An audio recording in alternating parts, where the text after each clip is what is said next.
From the international news desk of the X-Zone Broadcast Network in London, England, here is today's Bits and Pieces.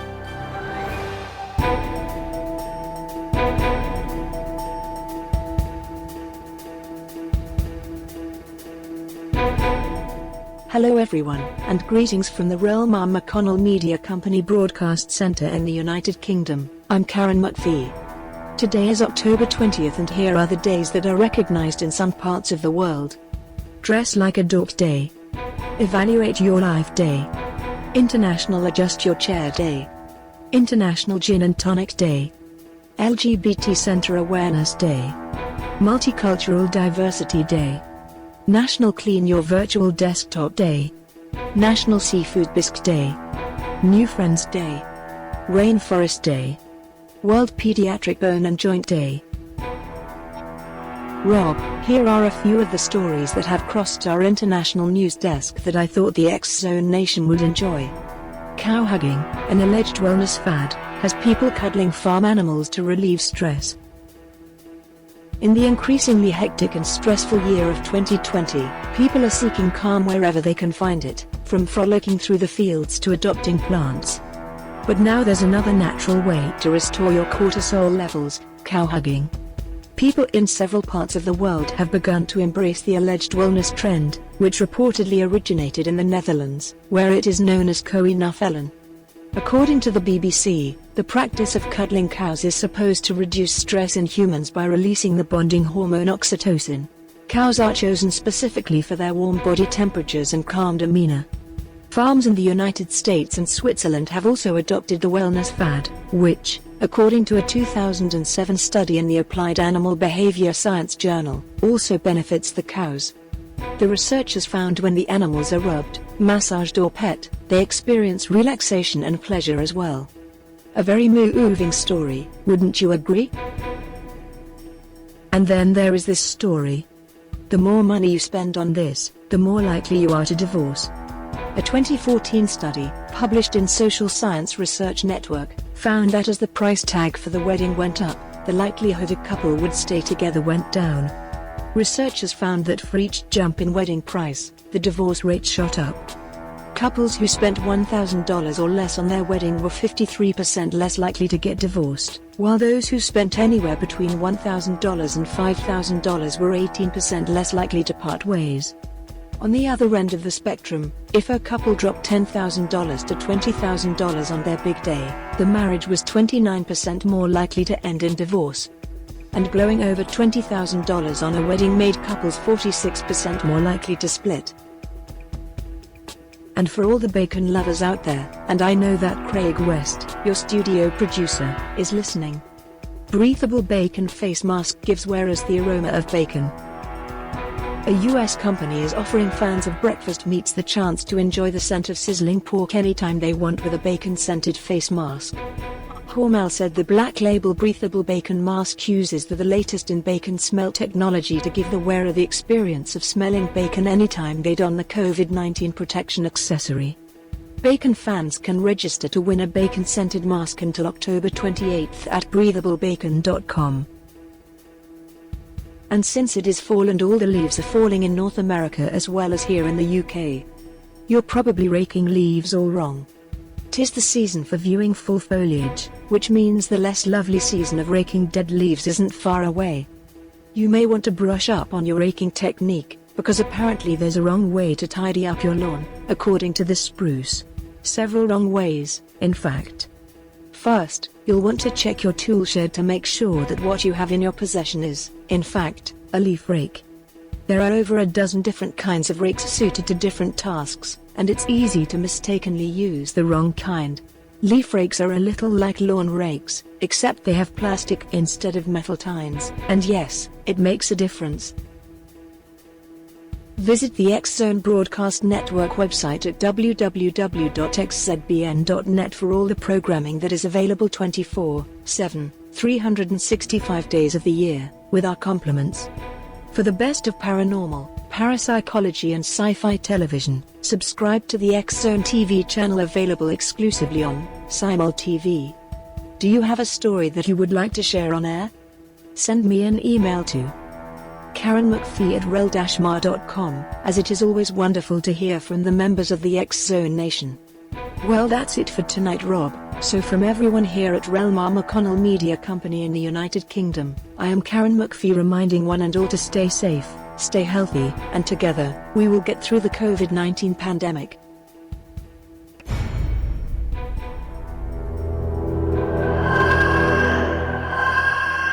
This is the X-Zone Radio TV show with Rob McConnell on the X-Zone Broadcast Network and our worldwide family of broadcast affiliates. If you have a question for Rob McConnell or his guest, or if you've had a paranormal experience, call toll-free 1-800-610-7035 extension 0 or email xzone@xzoneradiotv.com. On all social media sites, our one address is X-Zone Radio TV.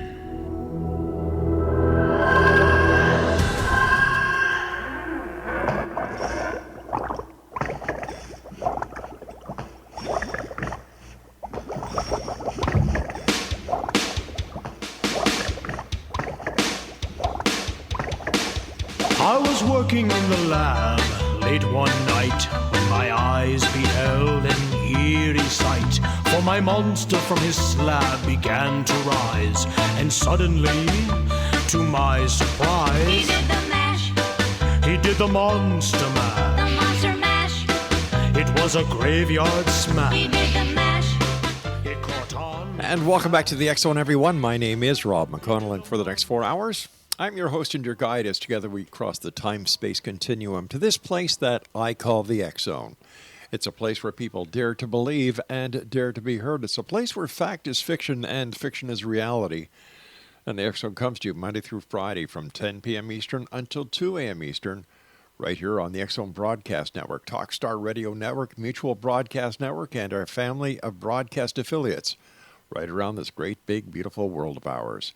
Now, if you'd like to send me an email, xzone@xzoneradiotv.com, on all social media sites, X-Zone Radio TV. And once again, if you'd like to find out about the programming we have available for you on our website, just go to www.xzbn.net. This is Halloween month. Happy Halloween to one and all. And we are not going to be taking any calls this month whatsoever from listeners, because I want to chat with our guest one-on-one and find out what Halloween means to them, what it's like to be a paranormal investigator, a ghost hunter, what brings them into the world of the paranormal that they spend hours and hours and hours on trying to understand what it is and how we can attain the evidence. Joining me this hour, Exonation, is TING RAPPA. She is the founder of AGA, and that is the American Ghost Association, I believe. Am I correct there, Ting? It's actually American Ghost Adventures. Adventures. My apologies. All right. No worries. So why don't we do it this? Why don't you tell us a little bit more about yourself and about the AGA?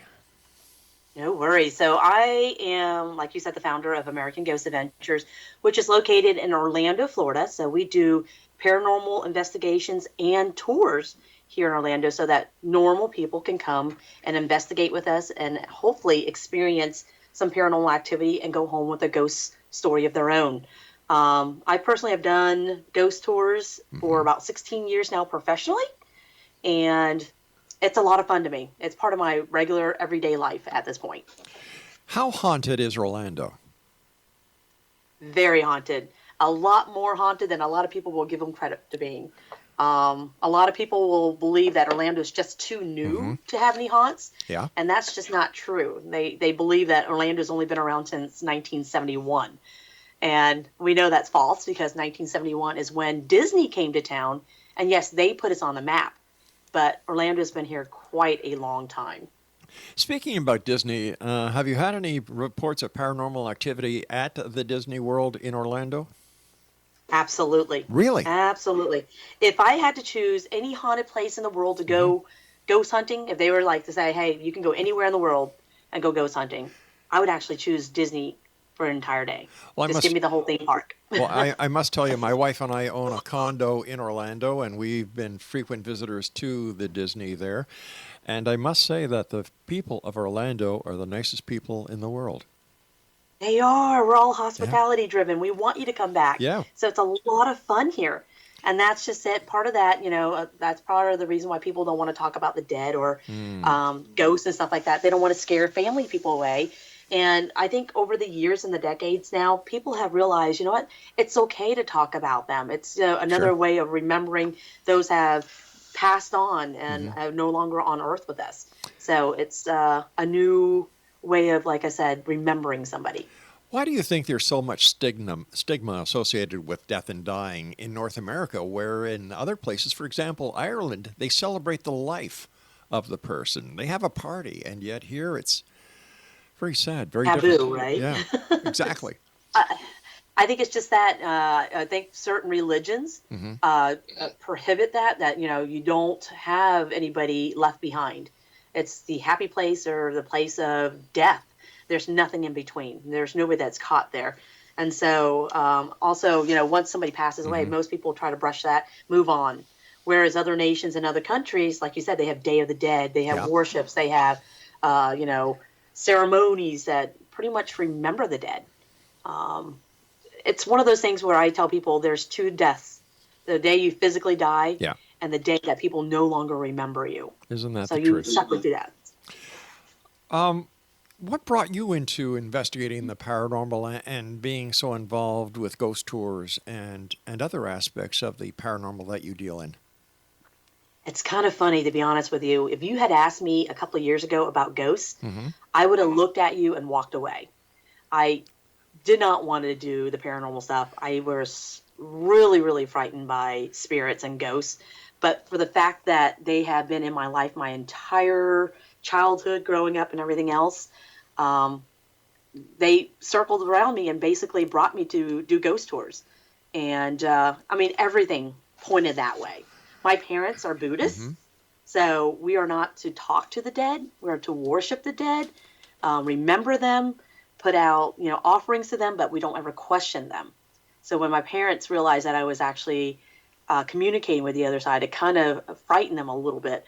But my entire life I was able to see them, and my parents would dismiss it. Nope, you didn't see anything. But on my dad's deathbed, he told me, quit playing with them. Oh my gosh. And he said, not all of them are nice, and you can get in some serious trouble. And so later on, and that brought to where you have to, if you believe in the good, you got to believe in the bad. And so my mom then later years passed away, and I found out that, all the houses that she owned, or she was a property owner, she rented property out, all the houses that she actually owned were haunted. Not by her choice or choosing, she was just a magnet for that kind of stuff. And she too, on her deathbed, basically told me that she could see things that's in our blood and it's, hereditary. And she was hoping that we would just leave it alone. And I'm the only one of 4 kids that pretty much plays, quote unquote, with the spirits. All right. You and I have to take our first commercial break for this segment. I want to thank you so much for joining us. And X Zone Nation, if you'd like to find out more about Ting and the work that she does, as well as everything about the American Ghost Adventures, visit their website at www.americanghostadventures.com. That's www.americanghostadventures.com. We'll be back on the other side of this break as the X Zone continues from our broadcast center and studios in Niagara, Ontario, Canada. Don't forget, this is Halloween month here in the X Zone, and we'd love to hear your stories. Send me an email, xzone@xzoneradiotv.com, and don't forget the X Zone TV channel exclusive to Simul TV at www.simultv.com. Tig and I return on the other side of this break. Don't go away.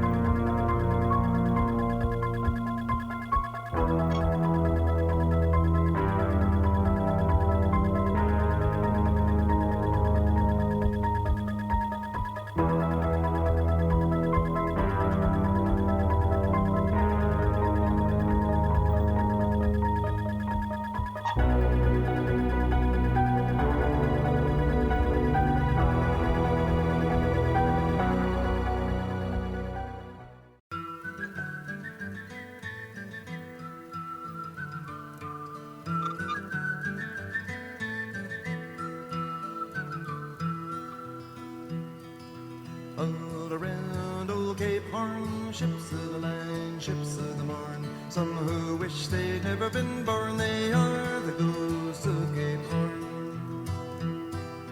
Fall-a-ralla, riddle-de-rum, with a rim-dim-diddy and a rum-dum-dum. Sailing away at the break of dawn, they are the ghosts of Cape Horn. See them all in sad repair, demons dance everywhere, southern gales, tattered sails, and none. Welcome back, everyone. This is the X Zone. I am Rob McConnell, coming to you from our broadcast center and studios in Niagara, Ontario, Canada. If you'd like to send an email, xzone@xzoneradiotv.com, on all social media sites, X Zone Radio TV. And to find out about the X Zone Broadcast Network and the shows we have available for you, 7/24/365, visit xzbn.net. We're talking about ghosts this hour, as we have been each and every day this month. After all, it is October, and that means Halloween. Mind you, with everything that is going on with the COVID, we don't know what is happening here in Canada on the 31st. I mean, the 31st is my granddaughter Olivia's birthday. That, to me, certainly paramounts Halloween. But Premier Ford today said that he is suggesting to the hot red zones in Ontario, and there's four of them. You have Halton, you have Toronto, you have Ottawa, and you have Peel, not to go out for Halloween. No trick-or-treating, because they are the hot spots where the COVID-19 seems to be hitting, and more cases are being reported every day. So in my opinion, as well as that of many others, why put children at risk? But no matter, Halloween is here. Not even COVID-19 can stop Halloween. And my guest this hour is TING RAPPA, and we're talking to Ting, who is the lady behind American Ghost Adventures in Orlando, Florida. So tell me, where has been the most haunted place, scariest place, the place that had the hair on the back of your neck stand up, giving you goosebumps all over the place, that you've been to because of paranormal activity? So I discovered this place by accident, and it was located in Springfield, Missouri. And it's a mansion called the Pythian Castle.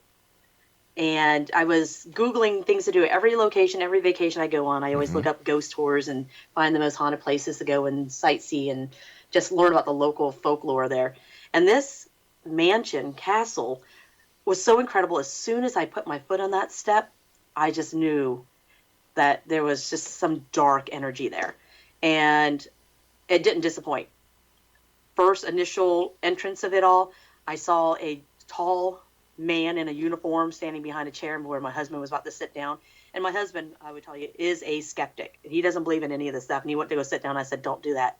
And he goes, why? And I go, there's a large man that's very angry, and he's looking at us right now. So please don't sit in his chair. So he goes, okay, what do you want to do? And I go, let's just come over here and let's look at this wall of pictures. And so we walked over there. We looked at some pictures, and I pointed to him. I go, this man is here. And he goes, how do you know that? I go, the energy off the picture just tells me he still remains in this location.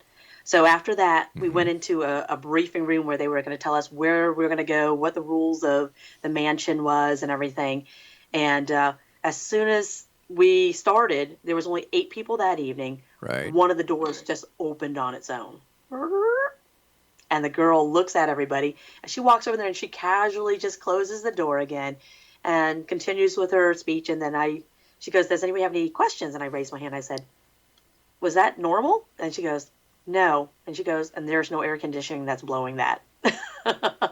Wow. The entire night was full of things opening and closing by themselves, voices behind us. It was an incredible place. And then at the end of the tour, I told her who I was, and then we ended up talking, and she goes, just 2 weeks ago, Ghost Adventures, the television show, was here, and they just filmed. And she says, it's really, really active here, Ting. And I said, I believe you. I physically can see them in this place, and that's usually not the case. And I said, there's a lot of suicides that happen here, too, isn't there? And she goes, yes, we don't try to tell people a lot of that because we don't want to scare people too much. And I said, yeah, there's some unusual happenings in this place. And I will tell you, my husband, being a skeptic, even walked out of that place and goes, that was a creepy place. And it consumes everybody. Yeah, that to this day holds the number one spot for me. Ting, why do you think that some places are more haunted than others? For example, I've talked to many paranormal investigators and teams over the years, and they keep on going back to the insane asylums. They keep on going to the prisons. They keep on going to the mental hospitals, the different institutions. One that comes up very frequently is a tuberculosis clinic, and all these are closed down. But why would the spirits stay there? Why would they not go away? Okay.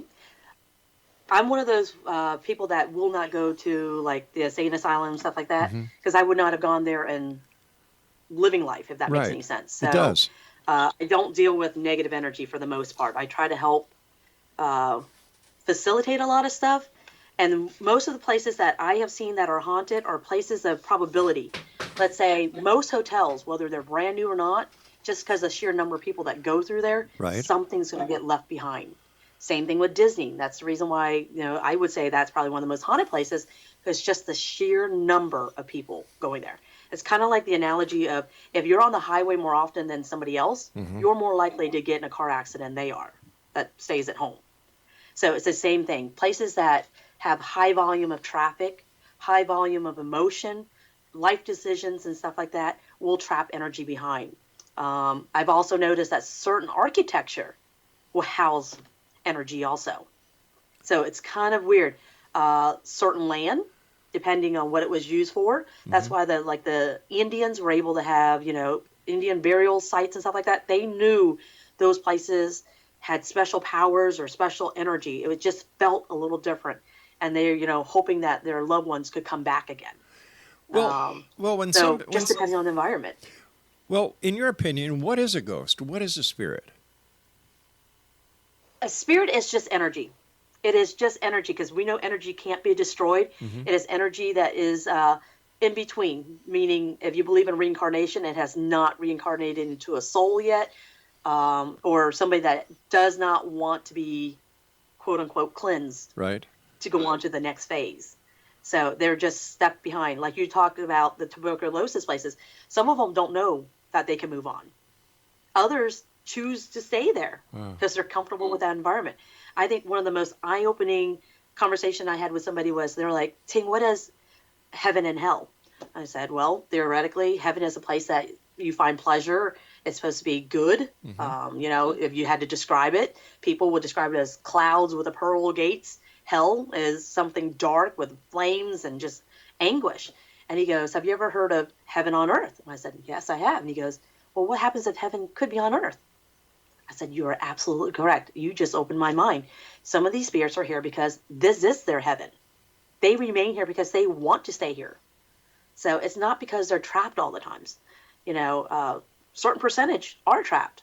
Others just want to be here. This is their heaven. Oh, okay. So when it comes to ghosts leaving, if some ghosts stay, others leave, who decides to go and who decides to stay, and what is the factor behind the going or the staying?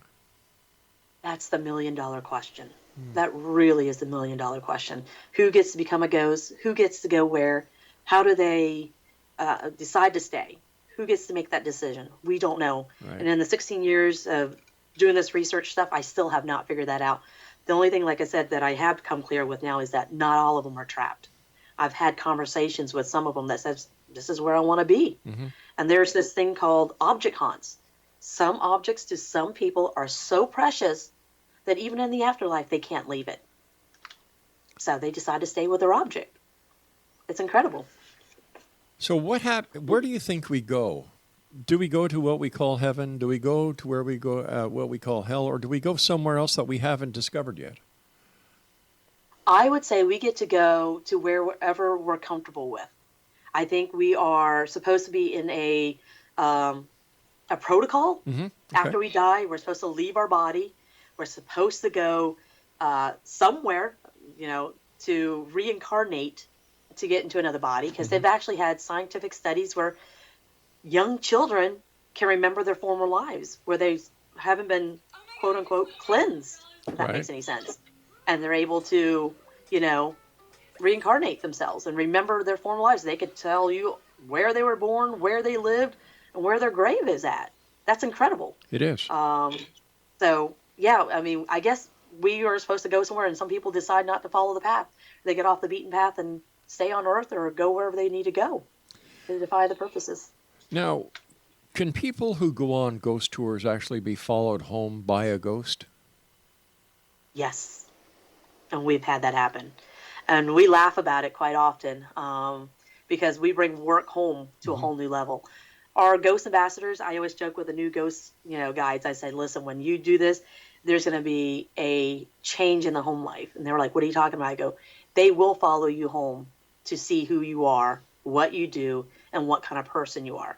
My ghosts that we visit every night for the last 16 years choose my ghost tour guides for me. Right now, 2 of the newest guides are having car problems. They are killing the batteries. What's the chances of 2 guides just both started, both having battery issues? You know what I mean? That's sure just do. another form. That's how they take energy. But we tell the people that come on our tours, our ghosts are very, very friendly. For the most part, if they come home with you, it's because they found you really interesting. They may have found you to look like somebody they knew, or you have something that they want to learn more about. But for the most part, just ask them to leave, and they'll come back here. Because they've been in this building before you and I have ever been here, and they're going to remain in this building long after you and I are gone. But they may go on vacation and visit you for a little bit. But for the most part, at every end of every tour, we always do a closing that basically says, I've respected your space. We hope that you respect our space. Please do not follow us home. We're not giving you permission to do so. Please remain here, and I will communicate with you here and only here. Even if you follow me home, I will not acknowledge you. And for the most part, it works. The good spirits understand that. They don't want to invade your privacy. Now you said for the most part. What about the other part? They are, I'm going to tell you, like I said, there's good spirits and there's bad spirits. The one that breaks the rules and didn't care anything in life are not going to really care in the afterlife. The only difference now is that they don't have a body anymore. I see. So that's what I tell people. I said, listen, don't taunt the ghosts. You're fighting a battle that you can't see, and it's an enemy that you can't beat, if that makes any sense. They can make your life miserable for a while. So what are some of the hazards of ghost hunting? That's one of them, that they can follow you home when they can Okay. disrupt the home life. Costly electronics. I can't tell you how many cell phones have died on me or gone haywire. The same thing with electronic equipments. Like right now, like I said, the 2 tour guides are dealing with dead batteries in their cars. One has pretty much a brand new car, and it went out on him. The other hazards is like, emotional and physical, being tired, just exhausted without even knowing why. And it's just because the energy that you take from the buildings and from the spirits that are bonding to you. And then to the extreme, possession. So that's rare, though. That's very, very rare. All right, young lady, you and I have to take our break at the bottom of the hour. Please stand by. Thank you so much for joining us tonight. It's been it's very interesting. And when we come back, I'd like to talk to you about the tour that you do and where you take some of the people who come to visit to just see how haunted Orlando, Florida really is. We'll be back on the other side of this commercial break. Exo Nation with TING RAPPA. And if you'd like to find out more about TING and the American Ghost Adventures, visit their website at www.americanghostadventures.com. This is the Exo. I am Rob McConnell. We're coming to you from our broadcast center and studios in Niagara, Ontario, Canada. Once again, Exo Nation, the COVID-19 pandemic is real. Follow the instructions of your local health officials.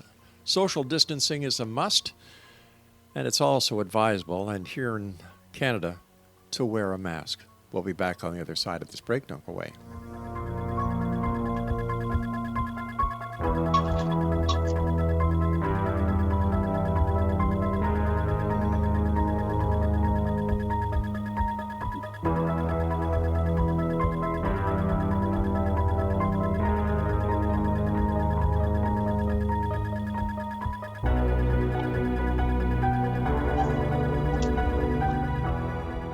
You were a pumpkin. I was a pumpkin, a big orange pumpkin. A big orange pumpkin. And were there a lot of children out there?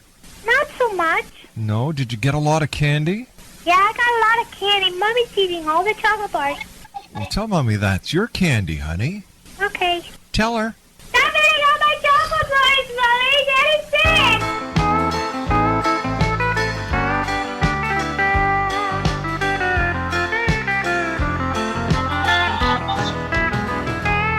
You can't trap on Windy Mountain because the white ghost travels there.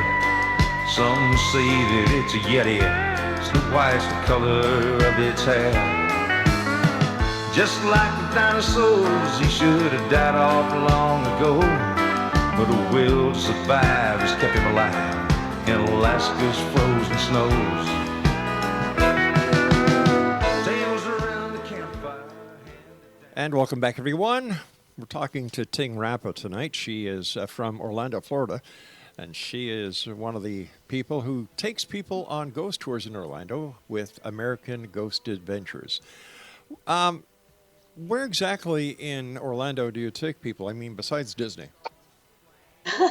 Well, we go into the historical district of downtown Orlando called Church Street, which is probably the oldest section of downtown. So we take them into a couple of restaurants and show them the buildings that were there originally and take them behind the scenes of these places.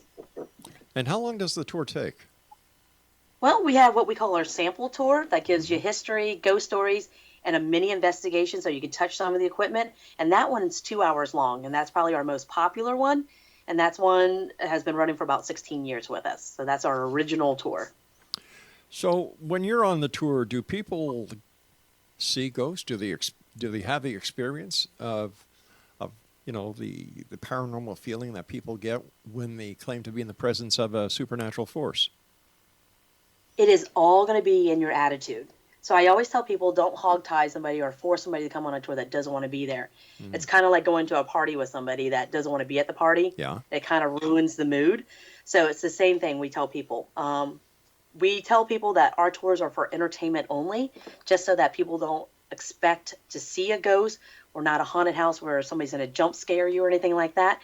But for the most part, in the 16 years I've done this, I will tell you, we've seen apparitions. We've seen shadow people. We've gotten orbs on our tours, and we have had loved ones come through and talk to us through our equipment. Those are the emotional tearjerkers.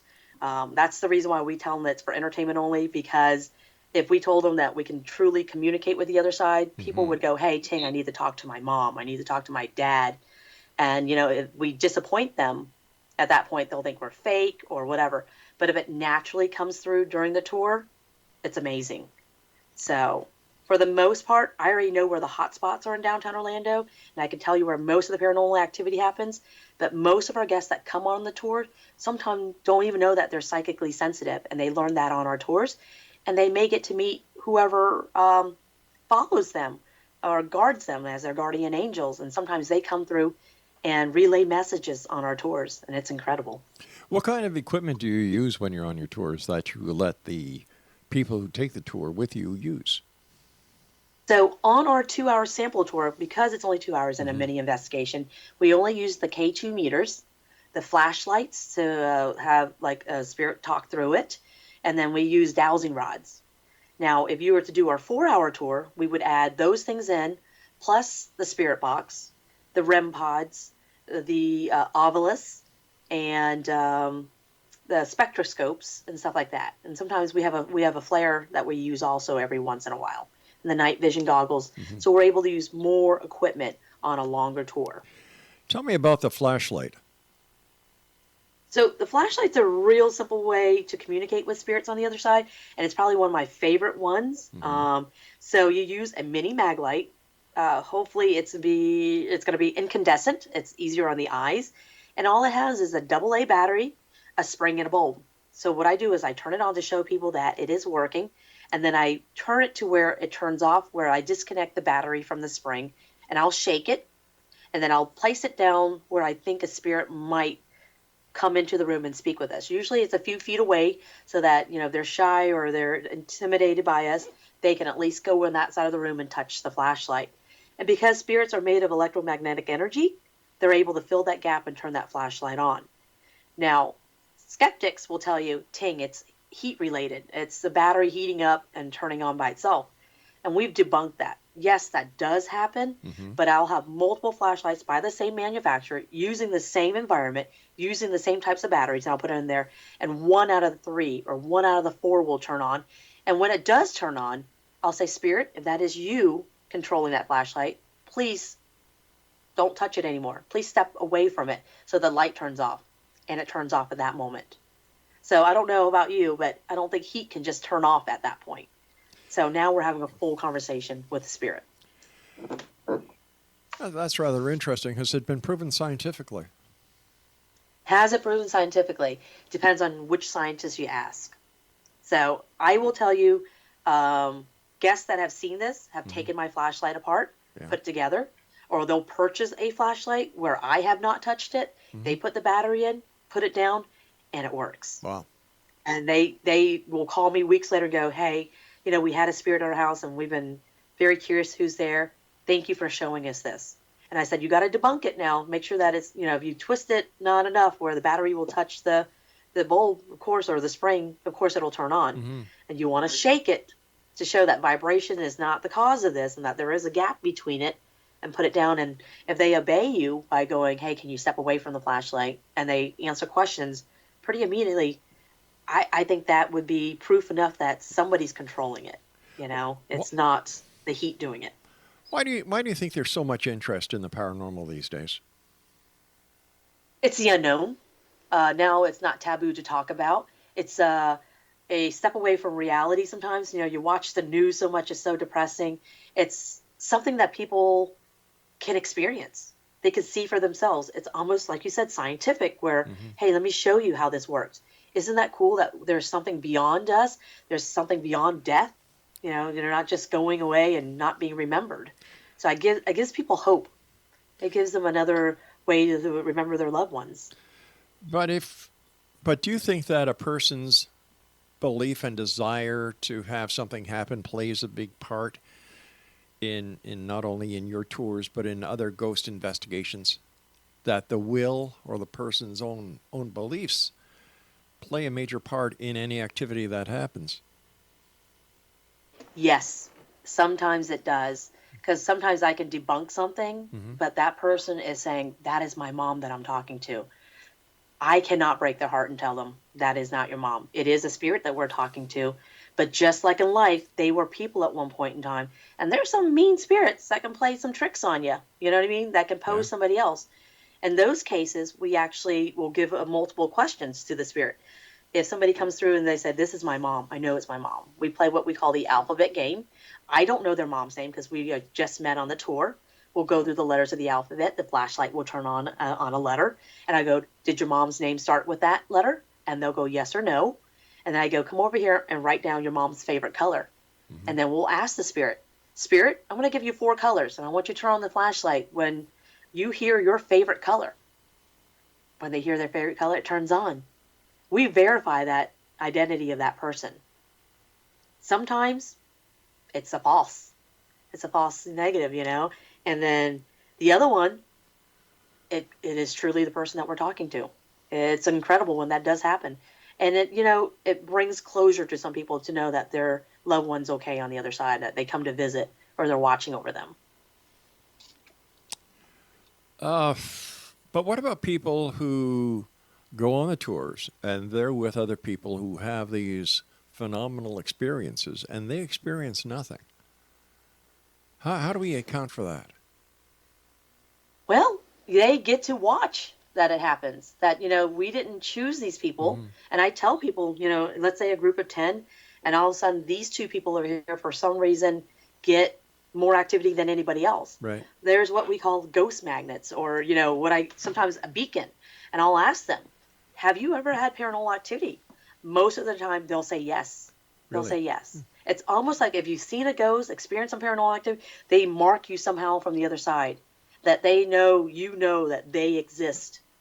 And some people will not even tell me that they've had it. You know what I mean? And I can just walk by them and the energy around them is different.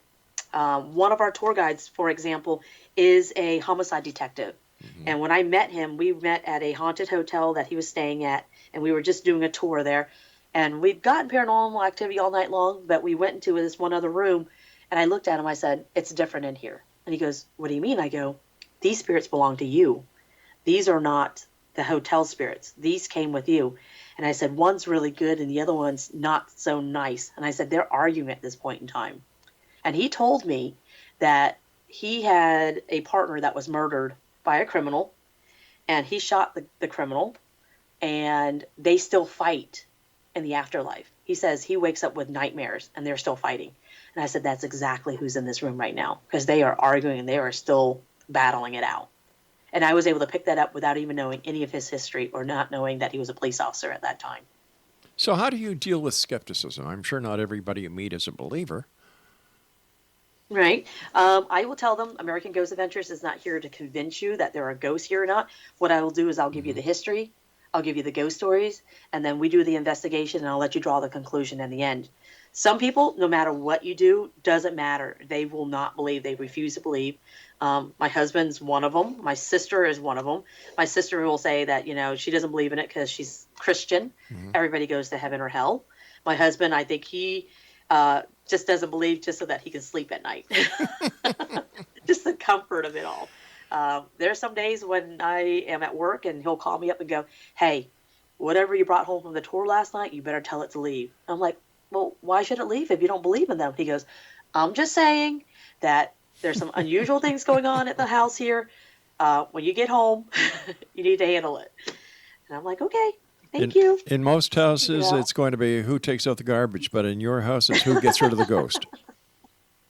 It is interesting. Like I said, it does drive him nuts sometimes. We were both first responders. We work 24-hour shifts Right. Away from each other. So it's kind of interesting when he calls me up and goes, "Hey, there's nobody else at the house. The kids are sleeping." And he goes, "I literally heard footsteps in the house." Wow. He goes, "I know I heard footsteps." And he goes, "I walked the house with a gun. So you better come take care of this. I don't know who you brought home last night." So it does spook him a little bit. And we've been together longer than we've been apart. And there's places that he'll take me when you don't even know it's haunted. And I'll say, "Hey, this is tree here they use for hangings." And he goes, "Really?" And I go, "Yeah, there's people sitting in it. I can see them sitting in the tree right now looking at us. And they're telling me this is a hanging tree." And then later on, we'll take a ghost tour, and they'll take us right to that spot. And I've never been to that location before. And they'll point to that tree and say, "That's the hanging tree." And he'll just look at me. So are you a medium? Yes and no. I doubt myself quite often, but I know I can see them, and sometimes I can relay messages. So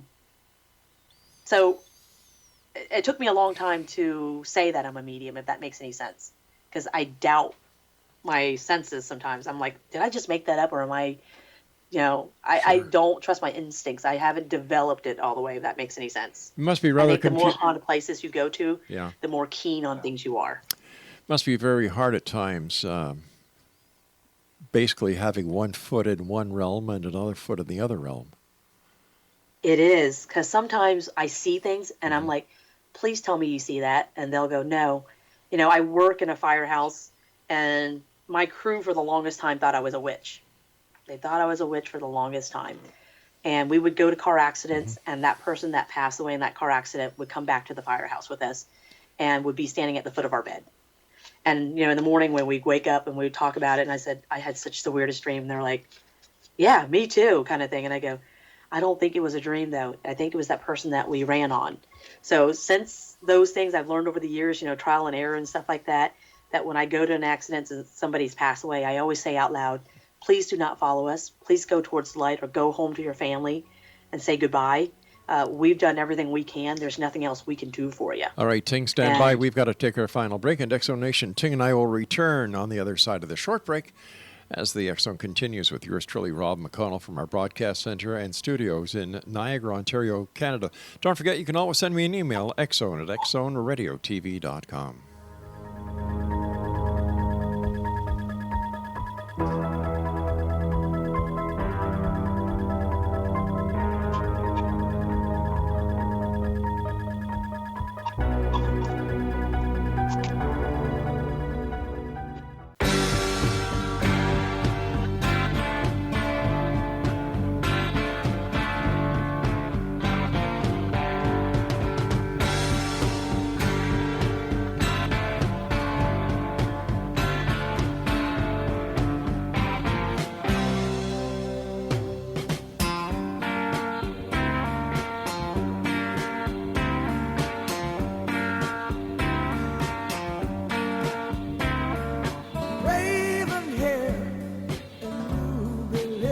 lips. Sparks fly from her fingertips. Echoed voices in the night. She's a restless spirit on an endless flight.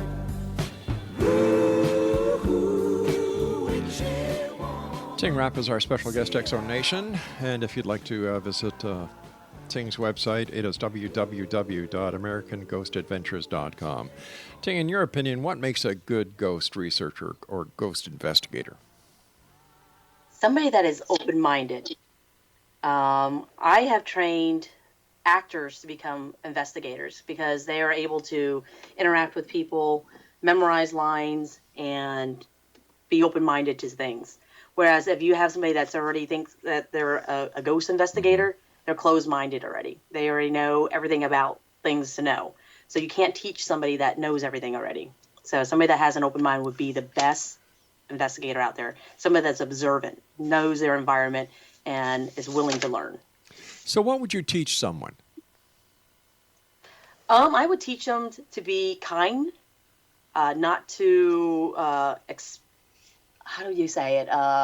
Expect things and let things come naturally, and just be who you are, and know your history. Make sure you're representing that person, telling their story correctly is the biggest thing. I've had ghost investigators that mess up the history, and the spirits don't come out and help them at all. But if somebody is kind-hearted and tells the story correctly, they'll come out and help them with their tours. They'll turn on flashlights. They'll move things just to go, here you go. I'll help people believe you. But a lot of the things that you just said, to be kind, to be knowledgeable, isn't that common sense? You would think, but there's a lot of ghost investigators that go out there and they taunt the dead. Like I tell people, when you go into a haunted building, you say hello. You say hello to every spirit there is. And a lot of the ghost tour companies that don't do this, maybe it's because I'm able to see them. I'll say, hello to all the spirits that are here. Please understand my intention is to have a conversation with you. We're not here to harm you. We're just introducing you to some people. They want to meet you and hear your story. So we're going to tell them about you and this location. And please feel free to join our conversation. You have ghost investigators that come in and they demand a ghost to open a door. They demand something to be done. It's kind of like somebody walking into your house demanding a peanut butter and jelly sandwich and a Coke. Yeah. It's just rude. It is, and it's very disrespectful because these people have lived their life. They've transitioned to the other side, and I think a lot of the Ghostbusters or ghost investigators today are actually more of a carny act than anything else. Yeah, well, that's you see the shows and stuff like that, and you're like, oh my gosh, I wouldn't even dream of doing that. I wouldn't even talk to my friends that way, as long as a stranger, So why would you talk to a ghost that way? Another thing that a lot of people are seeing on TV these days is from ghost, it seems to have transitioned to demonic entities, demonic possession. In your opinion, having done this for a number of years, how real are demons? They exist, but very rarely. Usually it is a disgruntled spirit that's been misrepresented or abused or ignored for the most part, or misunderstood. Demonic, yes, they do exist. I've seen one or two places I will tell you I won't go back to because it's beyond my scope of practice. I don't feel comfortable. They will let you know that they can really harm you and cause harm to your family. And that is the last thing I want to do, is invite them with me. I choose my locations very carefully. Anything that you see on our website under American Ghost Adventures, we've actually gone to, communicated with the ghosts, and they want us there. And the owners of the location want us there. And everything is what I would call friendly, or at least, able to communicate with you and not wanting to harm you for the most part. There's some grumpy spirits. We have some grumpy ones on our tour sometimes, and we kind of leave them alone. We put a flashlight or a piece of equipment over there and go, if you would like to join this group, if you feel like they are your type of people that you would like to communicate with, please step on out and you can turn the flashlight on and have a conversation with us. But for the most part, the demonic stuff is going to be where a lot of negative energy is always built there. That's what they feed off, is a lot of negative. So that's why I said like the jails and stuff like that. It's not so much demonic. Sometimes it is just evil people that can be mistaken for demonic things. But they do exist out there, though. A lot of people have mixed feelings about Ouija boards. What's your opinion? Ouija boards, I've never heard a good thing about it. It is just another form of communicating with the dead. Mm-hmm. But if you're not experiencing it, most people think of it as a game, and they leave what they call a door or a corridor open. Mm-hmm. So you don't know who you're inviting.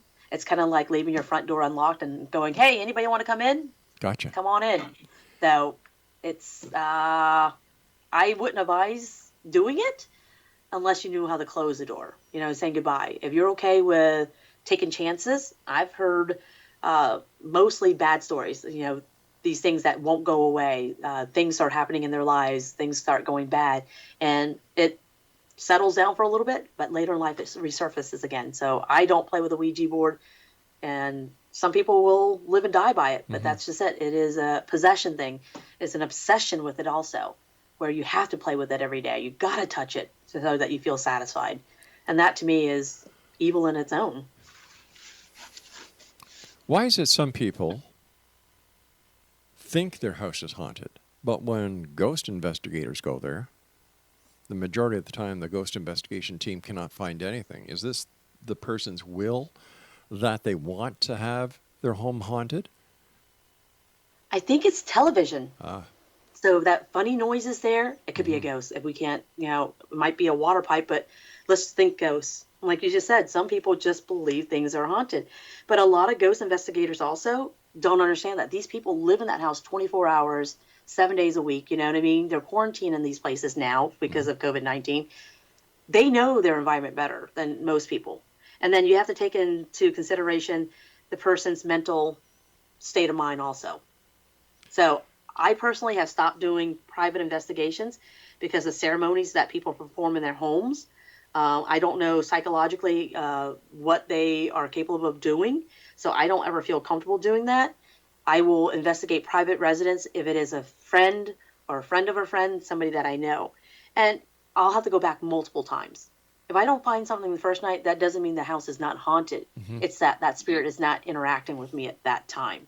Something I always thought was very touchy is that when somebody decides, I'm talking about some of the people that we've had on the show who claim to be ghost experts, when they start counseling people who have had paranormal experiences and they have no training whatsoever as a social worker or taken a psychology course, how dangerous, in your opinion, as a first responder, is this? That's really dangerous because some of the words that you're saying to somebody will affect them for the rest of their lives. You know what I mean? So I'm very careful about choosing my words.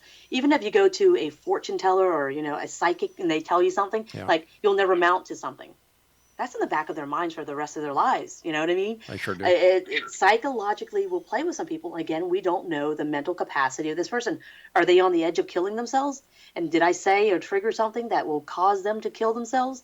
Are they on the brink of seeing things? Do they need medication? If I think they're hallucinating, if they're on drugs or anything like that, I will tell them, hey, this is beyond my scope of practice.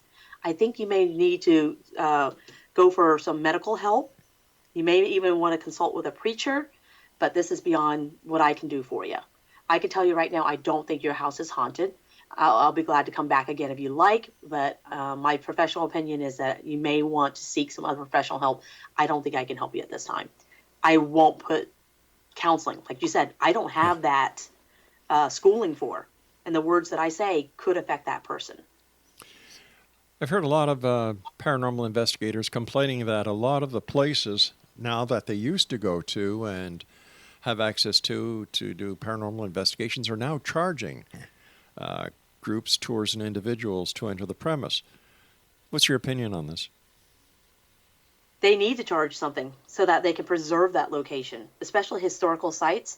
If the paranormal group is not giving money back to the location, that's kind of not a win-win for everybody. It's kind of a selfish, to be honest with you. You should be your best interest vested in that place. If they are in business, that means you can stay in business. The locations that I go to, we contribute. We make sure that people eat there, drink there, We do repairs to the buildings, whatever I can donate to the place. I come in on days off to come and clean the locations and stuff like that. It's an investment in that location. And if they didn't do that ahead of time, yeah, the places do need to charge them so that they can maintain. It's not free. You know, they still have to maintain personnel. They got to do maintenance on the building, and you're just roaming in there. So, isn't pride? It's pride. Isn't the tour and isn't the media giving these people something back in return? They're getting a lot of advertising that they could never afford to get otherwise. That's what I'm saying. So they should invest back into the community. We put back into the community. Right. We're in downtown Orlando. We collect blankets. We collect jackets. If we eat and we have leftovers, I bring leftovers to the homeless people. For the most part, they leave me alone because they know, hey, she's working right now. So it's, again, an investment into the community. It's not just about the ghost hunting. It's about pride and creating that positive environment for everybody. In order to get the spirits to respect you, the community to respect you, people to like you and want to come on your tour, you got to live it. Does that make sense? Don't talk about it. If you're an investigator, then you better be on your feet. You should know your environment. You should know your history. Make sure you represent the spirits correctly and represent that location very well so that it can continue its legacy to take care of you. We've got about 2 minutes left. What are your final thoughts, and what is the message that you'd like to leave with the X-Zone Nation tonight? Just be open-minded. If you're in Orlando and you want to experience this and a true ghost tour, come to American Ghost Adventures, and our website is americanghostadventures.com. Our guides are here to help you create your own ghost story. This is the real deal. We're not going to fake anything. And the ghosts, please come respectful. That's it. You're coming to visit some friends and have fun. Come with an open mind. Now, my final question to you is what happens? Why hasn't there been any proof brought forward yet that ghosts are real? There hasn't been any proof or scientific that they're not real. Well, that's that's just like saying, well, the cup is half full, the cup is half empty. Correct. It just depends on who believes and where you're going and who you're going to trigger. We can't make everybody believe. Right? But if there's so many people out there doing these investigations all the time with all this equipment, and every cell phone now is a high definition camera, and there's a lot of other apps you can get. Why hasn't that proof been brought forward to the public so the public can unequivocally say, yes, they are real? Same reason why we can't get everybody to wear masks. Some people just don't believe it. No matter what you produce for them, they don't believe in the science.